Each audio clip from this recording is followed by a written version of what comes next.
کے لیے ترسے ہوئے. 17 رمضان گزر گئی، 18 رمضان آ گئی. روزہ اس بیٹی کے گھر افطار کیا جو لاڈلی تھی، جناب کلثوم صلوات اللہ علیہا. ان کے گھر علی کا آخری افطار. بیٹی نے باپ کی محبت میں دسترخوان بھرا ہوا تھا. علی کی آواز آئی، کلثوم تجھے خبر ہے تیرا بابا کبھی دسترخوان میں اتنی نعمتیں رکھ کے روزہ افطار نہیں کرتا. نمک، پانی، ایک روایت کھجور اور پانی. روزہ افطار ہوا. بہنیں اس بات کی گواہی دیں گی، بیٹیوں کی بڑی حسرت ہوتی ہے باپ ان کے گھر سے کھانا کھائے. بی بی رو کہتی بابا بڑی محنت سے سب کچھ بنایا تھا، بابا تو نے بیٹی کے گھر سے کچھ بھی نہیں کھایا. بابا ایک منت مان، میں نے بڑی محنت سے شربت بنایا ہے، بابا ایک گھونٹ شربت تو پی لے. علی نے رو کے کلثوم کے سر پہ ہاتھ رکھا، رکھے گا وہ سنبھال کے رکھ لے، میرا کوئی مہمان آ رہا ہے. بیٹی کو کیا خبر تھی کہ یہی شربت بابے کے قاتل کو پلانا پڑ.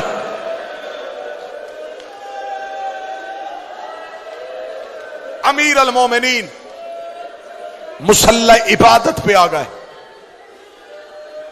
آدھی رات تک علی مناجات الہیہ میں مصروف رہے.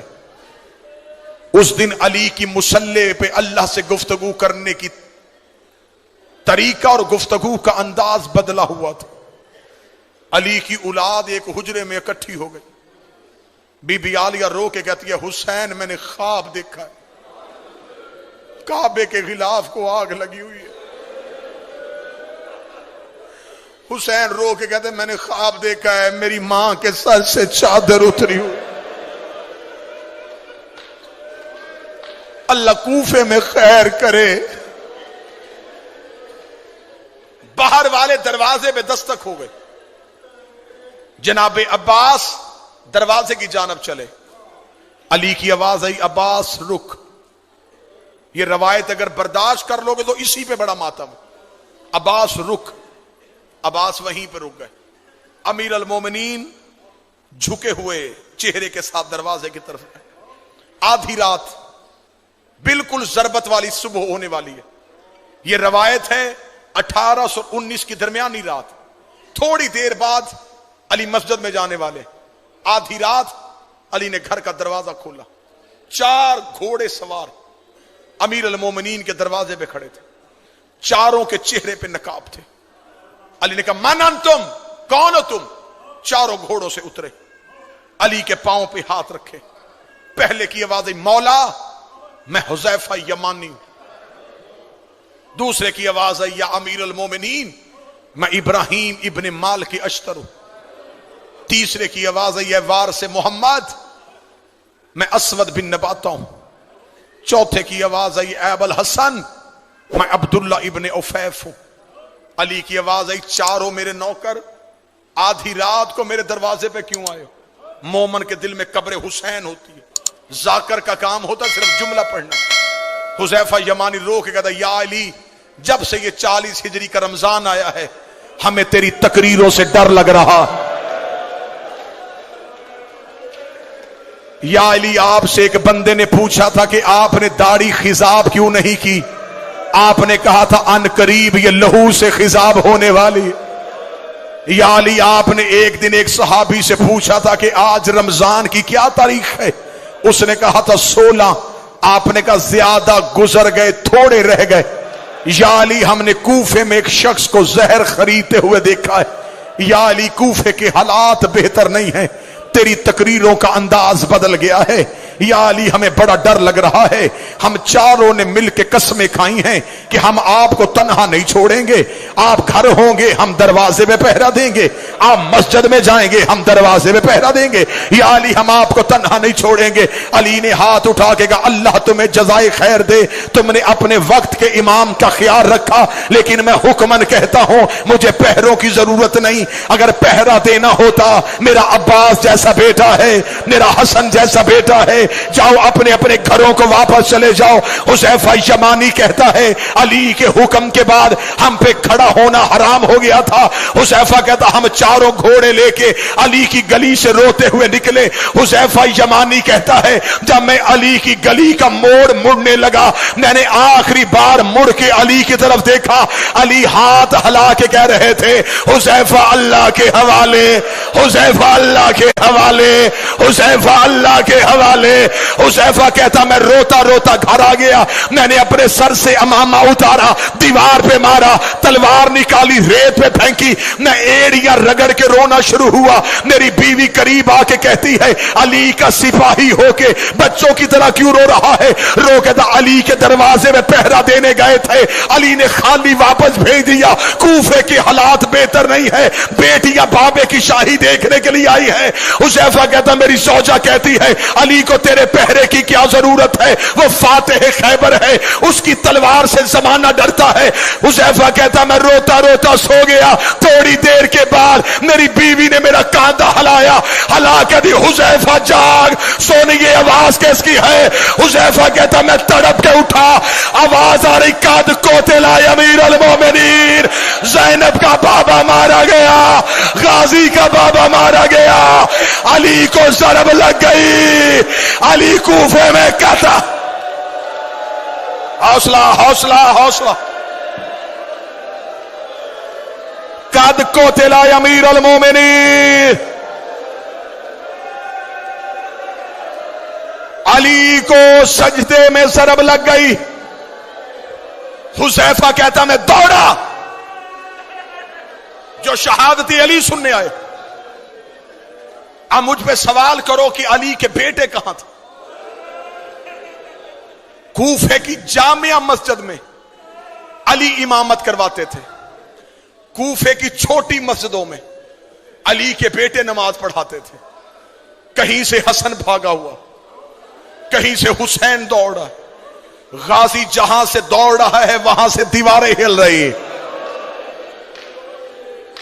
مسجد میں سارے بیٹے پہنچے تو حالت کیا ہے؟ سید ایک لمحے کے لیے برداشت کرنا، علی کا سر ایسے کھلا تھا جیسے قاری کے ہاتھوں پہ قرآن کھلا ہے۔ حسن کی آواز آئی بابا آنکھیں کھول۔ مشکل روایت پڑھنے لگا ہوں۔ علی کے بیٹے، حوصلے کے ساتھ سننا، امیر المومنین کے بیٹے مسجد میں آ چکے تھے۔ ملعون ابن ملجم گرفتار ہو گیا۔ اس ملعون کو مسجد کے ستون کے ساتھ علی کے نوکروں رسیوں سے باندھ دیا۔ کبھی علی کا کوئی بیٹا اس کی طرف دوڑتا، حسین آگے آ جاتے، کبھی حسن آگے آتے، غازی خون آیا ہوا ہے آنکھوں میں، عباس بار بار کبھی قبضہ تلوار پہ ہاتھ، کبھی اس ملعون کا چہرہ۔ عباس اپنے ہونٹوں سے کہہ رہے ہو تو نے میری آقا زادی کے سر کے بال کھلائے، اوے تو نے پردیس میں رلا دی علی کی بیٹیاں۔ بار بار حسین عباس کے سینے پہ ہاتھ رکھ کے کہہ رہا تھا عباس چپ، عباس خبر۔ جب علی نے دیکھا کہ عباس روک نہیں رہا، علی کی آواز آئی عباس جلدی جا، کلثوم سے کہے میرا شربت دے۔ عباس گھر کی جانب دوڑا، جن ماتمیوں نے گلیوں میں رونا ہے، ادھر عباس ہاتھوں میں شربت لے کے آیا۔ علی کی آواز آئی عباس اپنے ہاتھوں سے میرے قاتل کو شربت پلا۔ عباس کا سر دیوار پہ لگا، روکے گا دعا کر تیرے غازی کو موت آ جائے۔ حوصلہ حوصلہ حوصلہ۔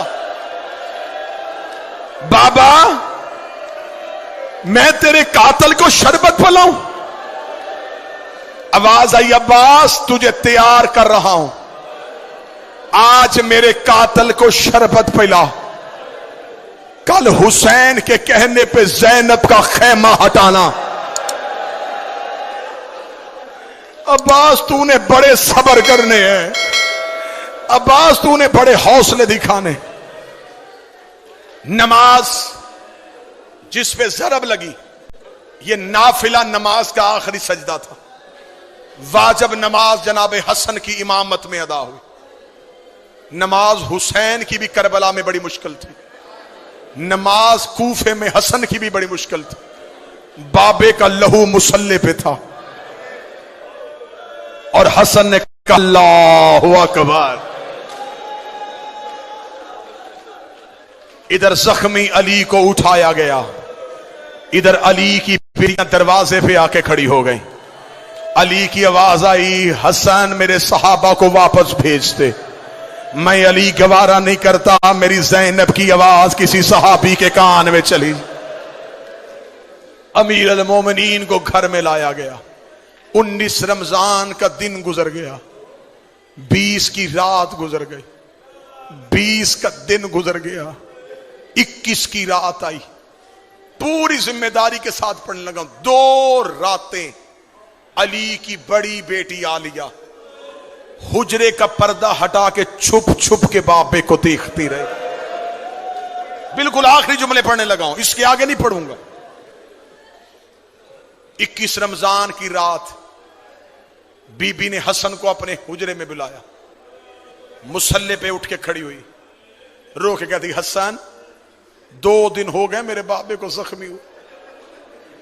میں یہ جملہ اپنی ماؤں بہنوں کے لیے پڑھنے لگا. رو کہتی حسن بتا میرا بابا بچ جائے گا. حسن رو کہتے زینب بابے کی آخری رات ہے.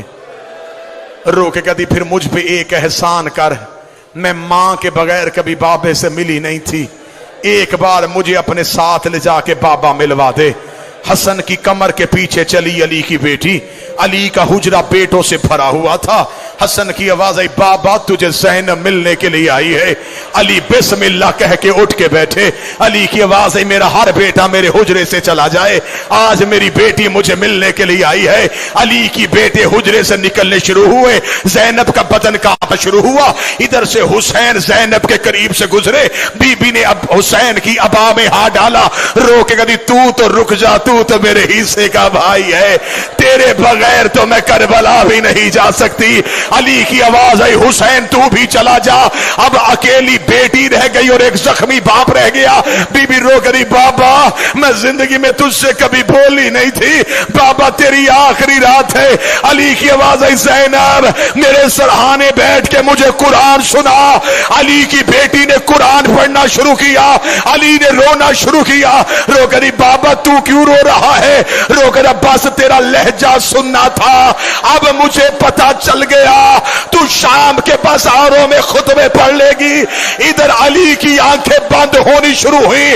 زینب رو کری بابا جلدی نہ کر، میں نے تیرے کہنے پہ قرآن سنایا، ایک بار آنکھیں کھول، مجھے بتا رسیاں کیسے پہنتے ہیں، مجھے بتا بازاروں میں کیسے چلتے ہیں، مجھے بتا شرابی سے کیسے بولتے ہیں، مجھے بتا پتھر کیسے کھاتے ہیں. آواز آئی قالوا انا للہ و انا الیہ راجعون.